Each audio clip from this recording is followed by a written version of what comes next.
Selamat pagi, siang, sore, ataupun malam. Nama saya Joshua Narafeka Kusuma Aritanda dari kelas 8H nomor absen 21. Dan kali ini saya akan membuat video presentasi karya tulis yang berjudul Unsur Intrinsik Novel Sang Pemimpi karya Andrea Hirata. Nah, jadi yang pertama ini yang akan saya bahas adalah tema novel dari novel Sang Pemimpi.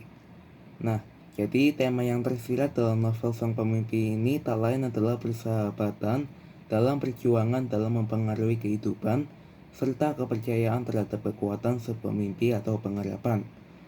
Hal itu dapat dibuktikan dari penceritaan per kalimatnya, di mana penulis berusaha untuk menggambarkan begitu besarnya kekuatan mimpi, sehingga dapat membawa seseorang menerjang kerasnya kehidupan dan batas kemustahilan. Ya. Lalu ada penokohan novel Sang Pemimpi. Nah, jadi untuk tokoh dan penokohan ini ada tokoh pembantu juga dan juga ada tokoh utamanya.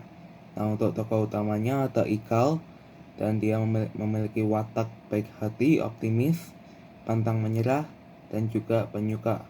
Lalu yang kedua ada Bang Roma Arai, dia pintar, penuh inspirasi atau ide baru, gigih, rajin, dan pantang menyerah. Lalu yang ketiga ada Jim Brown, dia polos, gagah bicara, baik, sangat antusias pada kuda. Lalu ada Pak Balia, dia baik, bijaksana, dan pintar. Lalu juga ada tokoh Pak Mustar, dia memiliki watak galak, pemarah, berjiwa keras. Lalu ada Ibu Ikal, yang baik dan penuh kasih sayang.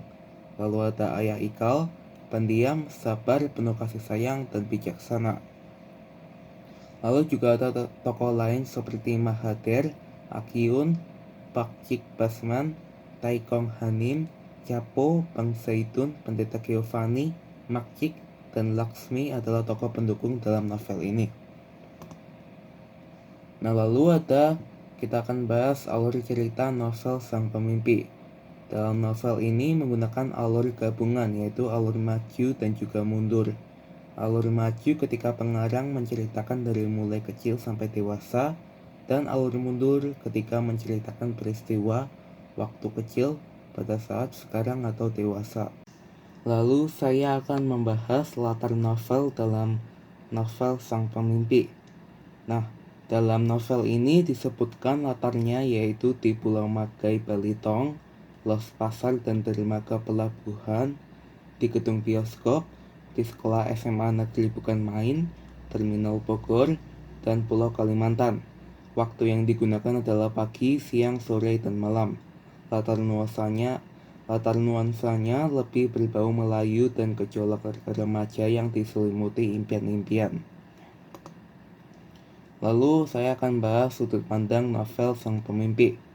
Sudut pandang novel ini yaitu orang pertama, di mana penulis memposisikan dirinya sebagai tokoh Ikal dalam cerita. Nah, lalu juga ada gaya bahasa novel Sang Pemimpi. Gaya penceritaan novel ini sangat sempurna, yaitu kecerdasan kata-kata dan kelembutan bahasa puitis, berpadu tanpa ada unsur repetitif yang membosankan. Setiap katanya mengandung kekayaan bahasa sekaligus makna apik di balik tiap katanya.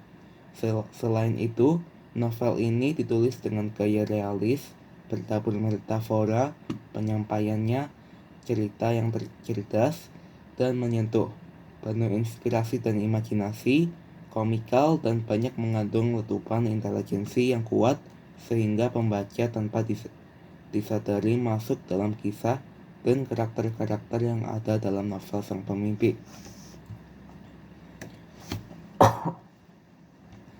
Nah, lalu saya akan bahas amanat novel Sang Pemimpi. Amanat yang disampaikan dalam novel Sang Pemimpi ini adalah jangan berhenti bermimpi. Hal itu sangat jelas pada tiap-tiap subbabnya, yang pada prinsipnya manusia tidak akan pernah bisa untuk lepas dari sebuah mimpi dan keinginan besar dalam hidupnya. Hal itu secara jelas digambarkan penulis dalam novel ini dengan maksud memberikan titik terang kepada manusia yang mempunyai mimpi besar namun terganjal oleh keterbatasan. Nah, lalu saya akan bahas kelebihan dan kekurangan novel Sang Pemimpi. Untuk kelebihannya, di sini ada kekayaan bahasa pada novel, lalu juga ada kekuatan alur yang mengajak pembaca masuk dalam cerita hingga merasakan tiap latar yang terdeskripsikan secara sempurna. Selain itu, kelebihan lain daripada novel ini yaitu kepandaian Andrea Hirata dalam mengeksplorasi karakter-karakter sehingga kesuksesan pembawaan yang melekat dalam karakter tersebut begitu kuat. Nah, lalu untuk kekurangan di sini hampir tidak ada kekurangan pada novel ini. Novel ini dinilai dapat membuat pembaca puas dalam membaca novel ini. Lalu juga ada nilai-nilai yang dapat diteladani dalam novel Sang Pemimpi. Nah, yang bisa kita teladani di sini adalah pendidikan karakter dalam novel, yaitu jujur, religi, toleransi, disiplin, kerja keras, kreatif, mandiri, demokrasi, rasa ingin tahu, semangat kebangsaan, cinta tanah air, dan masih banyak lagi. Oke, jadi ya itu saja untuk video presentasi dari saya. Terima kasih.